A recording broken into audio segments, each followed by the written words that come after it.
السلام علیکم ورحمۃ اللہ وبرکاتہ۔ محترم ناظرین، جس رسالے کا ہم مطالعہ کر رہے ہیں جس کا نام امام مہدی کی تلاش میں ہے، یہ اس کا دوسرا جز اور دوسرا پارٹ ہے۔ پچھلے حصے میں ہم نے تعارف موضوع کو پڑھا اور اسی کے ساتھ موضوع کی ضرورت و اہمیت کیا ہے اس کو بھی ہم پڑھ چکے۔ اسی طرح موضوع کی غرض و غایت یہ بھی ہم پچھلے حصے میں پڑھ چکے ہیں، اور ہم نے یہ بھی جانا پچھلے حصے میں کہ امام مہدی کو اپنے بارے میں پہلے سے علم نہیں ہوگا۔ یہ غلطی کہاں سے آئی ہے، یہاں سے اور آج کے جز سے باقاعدہ ہم اس کتاب کی ابتدا اور شروعات کرتے ہیں۔ یہ باب اول ہیں۔ باب اول، ظہور مہدی سے پہلے لوگوں میں امام مہدی کی پہچان۔ کیا امام مہدی کو بیعت سے پہلے اپنے بارے میں پتہ ہوگا یا نہیں؟ اس بارے میں دونوں جانب اہل علم کے دلائل موجود ہیں۔ اس وجہ سے کسی ایک فریق کو اپنے اجتہادی آراء کی وجہ سے دوسرے فریق پر اپنی رائے کو لازم قرار دینا درست معلوم نہیں ہوتا۔ تاہم ہر جانب کو دوسرے کے دلائل دیکھنا، سننا اور شرعی حدود میں بحث کرنا نہ صرف ضروری بلکہ اس موضوع میں قدم رکھنے کے لیے ایک بنیادی حیثیت رکھتی ہیں۔ واضح رہے کہ حضرات اہل سنت والجماعت کے نزدیک امام مہدی علیہ الرضوان نہ تو معصوم ہے اور نہ ہی خلفائے راشدین سے افضل ہیں، بلکہ ان کی حیثیت محض ایک مجدد اور مجتہد کی ہوگی۔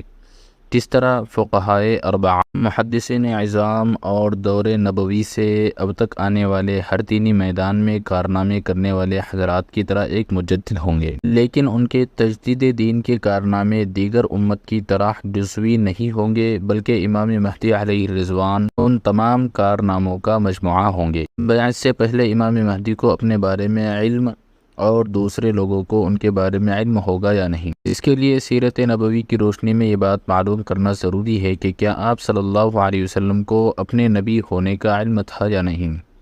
اور اسی طرح دوسرے لوگوں کو اس بارے میں علم تھا یا نہیں۔ آئندہ صفحات میں اس سے متعلق امور پر تفصیلی گفتگو ہوگی۔ امام مہدی کے بارے میں بیعت سے پہلے علم قطعی ہوگا یا ظنی؟ بطور تمہید یہ بات جاننی ضروری ہے کہ امام مہدی کے بارے میں خود ان کو مہدی ہونے کا علم یا دوسرے لوگوں کو ان کے بارے میں مہدی ہونے کا علم یہ یقینی اور قطعی ہوگا یا پھر ظنی اور محتمل خطا ہوگا۔ مندرجہ ذیل دلائل کی روشنی میں یہ بات بالکل واضح ہے کہ امام مہدی کو خود اور دوسرے لوگوں کو مہدی ہونے کے بارے میں جو علم ہوگا وہ قطعی نہیں ہوگا،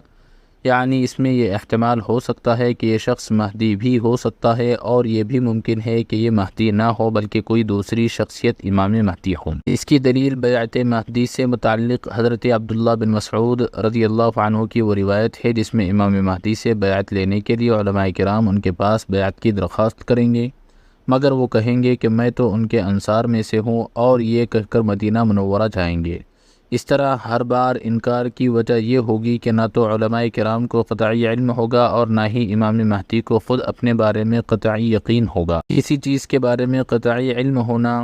اور یقین کے درجے تک پہنچ جانا قرآن اور سنت کے ذریعے سے ہی ہو سکتی ہے، کیونکہ وحی کا سلسلہ ختم الرسل صلی اللہ علیہ وسلم کے بعد ہمیشہ کے لیے بند ہو چکا ہے، لہٰذا کسی شخصیت کے بارے میں قطعی علم ہونا ناممکن ہے،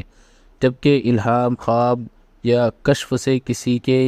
خلافت متعین نہیں ہو سکتی، بلکہ اس کے لیے باقاعدہ شرعی طور پر اہل حل و عقد کا متفق ہونا ضروری ہے۔ اسی طرح اگر یہ کہا جائے کہ امام مہدی کو خود اپنے بارے میں یا دوسرے لوگوں کو قطعی طور پر کسی شخصیت کے بارے میں مہدی ہونے کا علم ہوگا اور وہ شخصیت فوت ہو گیا، تو کیا امام مہدی اب دوبارہ نہیں آئے گا؟ کیونکہ وہ شخصیت جب نہ رہا تو اب امام مہدی بھی نہیں آئیں گے، اور وہ تو یقینی تھے۔ لہذا ظہور مہدی اور پوری دنیا پر خلافت کا قیام سے متعلق احادیث درست ثابت نہ ہوئی، اور چونکہ احادیث کا درست نہ ہونا غلط ہے، لہٰذا یہ دعویٰ کرنا کہ فلاں شخصیت قطعی طور پر ہی امام مہدی ہے یہ بھی درست نہیں۔ ہاں، البتہ یہ کہنا کہ فلاں شخصیت میں علامات شخصیہ مکمل طور پر پائی جاتی ہیں اور اس زمانے میں علامات زمانیہ، علامات کونیہ و مکانیہ اور علامات سیاسیہ و شرعیہ بھی مکمل ہیں،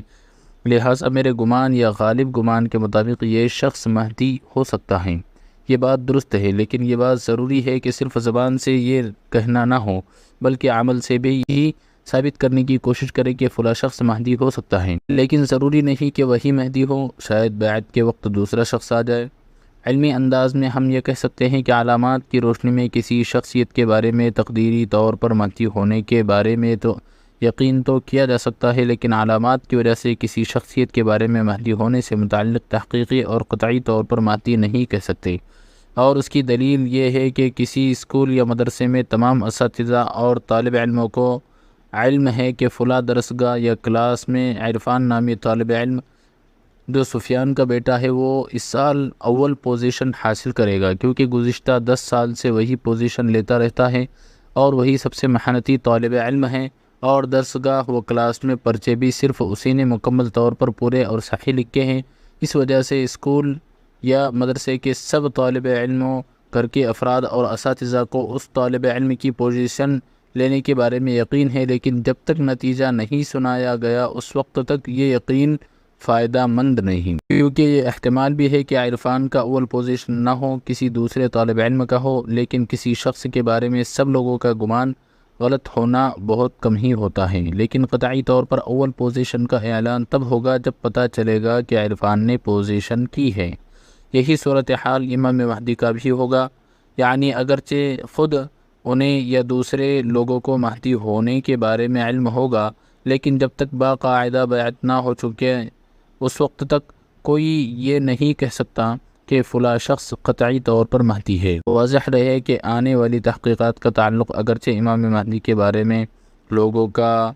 علم یا خود مہدی کو اپنے بارے میں علم ہونے سے متعلق ہے، لیکن اس سے مراد تحقیقی علم نہیں بلکہ تقدیری علم ہے۔ فصل اول، ظہور مہدی سے پہلے امام مہدی کی شخصیت میں چند صفات کا علم۔ حضرات اہل سنت کا اس بات پر اجماع ہے کہ انبیاء کرام علیہم الصلاۃ والتسلیمات کے علاوہ نہ تو کوئی شخصیت معصوم ہے اور نہ ہی ان کے مرتبے تک کوئی پہنچ سکتا ہے، اور اس امت میں وقتاً فوقتاً مجددین آتے رہتے ہیں اور آخری مجدد امام مہدی ہوں گے۔ اور انبیاء کرام کے بارے میں بعثت سے پہلے انہیں اور گرد و پیش کے بعض افراد کو ان کی نمایاں شخصیت اور بعض اوقات نبوت کے بارے میں علم ہوتا ہے، تو جب مرتبے میں بڑے شخصیات کے بارے میں علم ہونا ممکن ہے تو جن کا مرتبہ مجدد کا ہوگا تو اس کے بارے میں پہلے سے علم ہو جانا کوئی بعید نہیں۔ ذیل میں چند دلائل سے اس بات کو ثابت کرنے کی کوشش کریں گے۔ ظہور مہدی سے پہلے مہدی ہونے کا علم اور لوگوں کو اس بارے میں پتہ چلنا۔ نبی کریم صلی اللہ علیہ وسلم کی پیدائش سے پہلے واقعہ فیل کا ہونا، ولادت کے وقت کسریٰ کے گھر میں جلائے ہوئے آگ کا بجھنا، یہودیوں کا شام سے مدینہ کی طرف اسی غرض کے لیے ہجرت کرنا، بعثت سے پہلے نبی کریم صلی اللہ علیہ وسلم کے وسیلے سے دعائیں مانگنا، اور مشرکین عرب کو یہ کہنا کہ عن قریب اس زمین میں ایک پیغمبر تشریف لائیں گے جن کے ساتھ مل کر ہم تمہیں ختم کر دیں گے۔ چنانچہ یہودیوں کو آپ صلی اللہ علیہ وسلم کے علامات شخصیہ کا اسی طرح علم تھا جیسے کہ باپ کو اپنے بیٹے کے بارے میں علم ہوتا ہے، اور یہ علم انہیں نبی کریم صلی اللہ علیہ وسلم کے نبی ہونے سے پہلے تھا، جیسا کہ فرمایا یعرفونہ کما یعرفون ابناءہم۔ ان دلائل اور ان کے علاوہ آنے والے کئی روایات کی روشنی میں بات معلوم ہوتی ہے کہ دیگر اولو العزم شخصیات کی طرح امام مہدی کے بارے میں بھی قریبی رشتہ داروں، دوستوں اور دوسرے تلاش کرنے والوں کو علم ہوگا۔ پہلی دلیل حضرت ابو امامہ رضی اللہ عنہ سے روایت ہے کہ نبی کریم صلی اللہ علیہ وسلم نے اپنی والدہ کا یہ قول نقل کیا ہے کہ حاملہ ہونے کے بعد میں نے آسمان سے بلند ہونے والا ایک نور دیکھا تھا جس سے شام کے محلات روشن ہوئے۔ اس حدیث سے معلوم ہوا کہ نبی کریم صلی اللہ علیہ وسلم کی والدہ محترمہ کو پیدائش سے پہلے ایک ایسے بچے کی ولادت کا اشارہ ربانی مل رہا تھا جو دوسرے بچوں سے انوکھا اور دیگر ماؤں سے ان کا معاملہ جداگانہ ہوگا، لہذا اس کی تربیت کے لیے والدہ محترمہ کو بھی الہامی نشانات مل رہے تھے۔ ان کا تذکرہ آپ صلی اللہ علیہ وسلم کے ساتھ اپنی والدہ بچپن میں کیا کرتی تھی، چونکہ بچپن میں آپ علیہ السلام کے ذہن میں اس طرح کے خوابوں کے تذکرے یقیناً نبی کریم صلی اللہ علیہ وسلم کی تربیت کی روحانی تربیت کا سامان فراہم کرنے کے لیے ہی تھا۔ دوسری دلیل، جیسا کہ حضرت موسیٰ علیہ السلام کی والدہ کو موسیٰ علیہ السلام کے پیدائش کے وقت ہی فرمایا وَأَوْحَيْنَا إِلَىٰ أُمِّ مُوسَىٰ أَنْ أَرْضِعِيهِ فَإِذَا خِفْتِ عَلَيْهِ فَأَلْقِيهِ فِي الْيَمِّ وَلَا تَخَافِي وَلَا تَحْزَنِي إِنَّا رَادُّوهُ إِلَيْكِ وَجَاعِلُوهُ مِنَ الْمُرْسَلِينَ۔ اور ہم نے موسیٰ علیہ السلام کی ماں کی طرف وحی بھیجی کہ اس کو دودھ پلاؤ جب تم کو اس کے بارے میں کچھ خوف پیدا ہو تو اسے دریا میں ڈال دینا، اور نہ تو خوف کرنا اور نہ رنج کرنا، ہم اس کو تمہارے پاس واپس پہنچا دیں گے اور پھر اسے پیغمبر بنا دیں گے۔ اس آیت مبارکہ میں موسیٰ علیہ السلام کی والدہ محترمہ کو الہام کے ذریعے موسیٰ علیہ السلام کی بحفاظت واپسی اور عہد رسالت پر فائز ہونے کا ذکر کیا گیا ہے، جس سے واضح طور پر معلوم ہوتا ہے کہ حضرت موسیٰ علیہ السلام کو نبوت ملنے سے پہلے ان کی نبوت کے بارے میں ان کی والدہ کو بتایا گیا تھا۔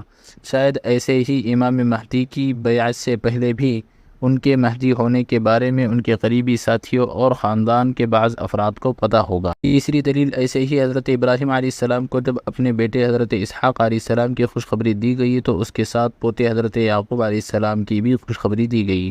اور ان کے رسالت کا بھی پہلے سے آپ علیہ السلام کو خبر کر دیا گیا۔ اس سے بھی صاف معلوم ہوتا ہے کہ کسی بڑی شخصیت کے ظہور سے پہلے ان کے بارے میں قریبی رشتہ داروں اور صاحب بصیرت لوگوں کو ان کی اہمیت اور ان کے عہدے کی نزاکت کے بارے میں بسا اوقات علامات اور کبھی کبھار صراحتاً خبردار کیا جاتا ہے۔ چونکہ امام مہدی علیہ رضوان بھی انسانیت کی تاریخ میں پوری دنیا پر حکومت کرنے والے اور اسلام کا جھنڈا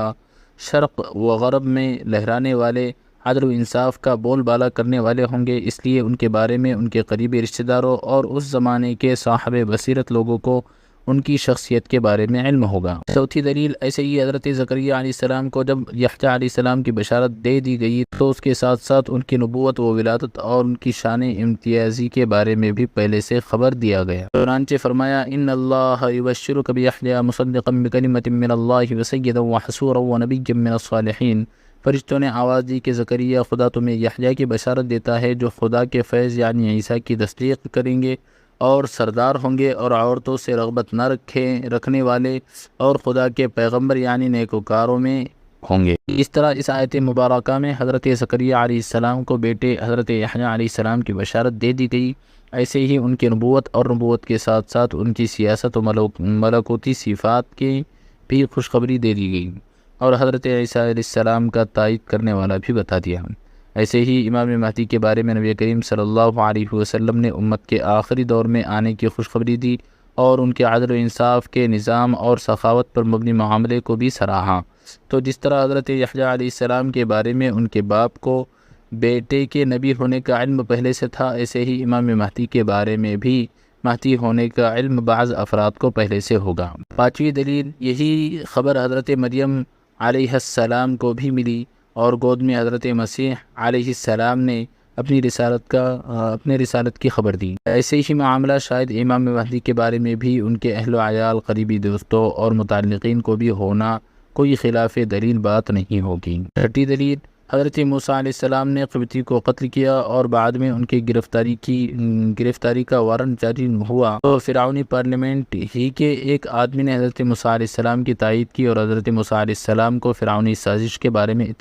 اطلاع دی۔ وجاء رجل من اقصى المدينة يسعى قال يا موسى ان الملأ يأتمرون بك ليقتلوك فاخرج اني لك من الناصحين۔ اور ایک شخص شہر کی پرلی طرف سے دوڑتا ہوا آیا اور بولا کہ موسیٰ، شہر کے رئیس تمہارے بارے میں صلاح کرتے ہیں کہ تم کو مار ڈالے، سو تم یہاں سے نکل جاؤ، میں تمہارا خیر خواہ ہوں۔ اس آیت مبارکہ سے معلوم ہوتا ہے کہ حضرت موسیٰ علیہ السلام کی ماں کے علاوہ بنی اسرائیل بلکہ بعض فرعونی اراکین کو بھی حضرت موسیٰ علیہ السلام کی نبوت کا علم تھا۔ ایسے ہی امام مہدی کے مہدی ہونے کے بارے میں خاندان اور ساتھیوں کے علاوہ اس زمانے میں امام مہدی کے مخالفین اور ان کو گرفتار کرنے والے بادشاہ کو بھی ان کے مہدی ہونے کا علم ہوگا، لیکن پھر بھی ظلماً گرفتار کرے گا، جیسا کہ حدیث میں آیا ہے کہ امام مہدی کے تمام اہل و عیال کو گرفتار کیا جائے گا۔ ساتویں دلیل، صحیح بخاری کے ایک طویل حدیث میں ہے کہ ہرقل روم کو نبی کریم صلی اللہ علیہ وسلم کا خط مبارک ملنے سے پہلے اس کو اپنے علم نجوم کے ذریعے معلوم تھا کہ ختنہ کرنے والوں کا بادشاہ پیدا ہوا ہے۔ اس سے معلوم ہوتا ہے کہ قریبی رشتہ داروں کے علاوہ دنیا بھر کے مومن اور کافر سب کو ایک بڑی شخصیت کے بارے میں پہلے سے معلوم ہو سکتا ہے، جیسا کہ حضرت موسیٰ علیہ السلام کی پیدائش سے پہلے فرعون کو اپنے کاہنوں نے مصر کی بادشاہت کے خاتمے کی پیشن گوئی کی تھی اور اس بچے کی پیدائش کا بھی بتایا تھا، جس کے بعد ہزاروں بچوں کو قتل کیا گیا۔ یہی پیشن گوئی حضرت ابراہیم علیہ السلام کی پیدائش سے پہلے نمرود کو بھی اپنے کاہنوں نے کی تھی اور حضرت عیسیٰ علیہ السلام کے بارے میں بھی کی گئی تھی۔ اسی طرح حضرت سلمان فارسی رضی اللہ عنہ کے قصے اسلام میں ان کو آخری راہب نے عرب میں پیدا ہونے والے پیغمبر کی علامات بتائی اور ان کے شہر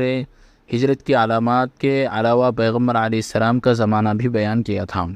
ان دلائل اور واقعات کے علاوہ 20 ایسے دلائل موجود ہیں جن سے معلوم ہوتا ہے کہ اولو العزم شخصیات اور رسولوں، نبیوں، اولیاء کرام اور اللہ کے خاص بندوں کو، بلکہ بعض اوقات عام لوگوں کو بھی پہلے سے اللہ تعالیٰ کی طرف سے معلوم ہو سکتا ہے کہ آنے والے زمانے میں فلاں شخصیت نبی یا ولی ہو سکتا ہے،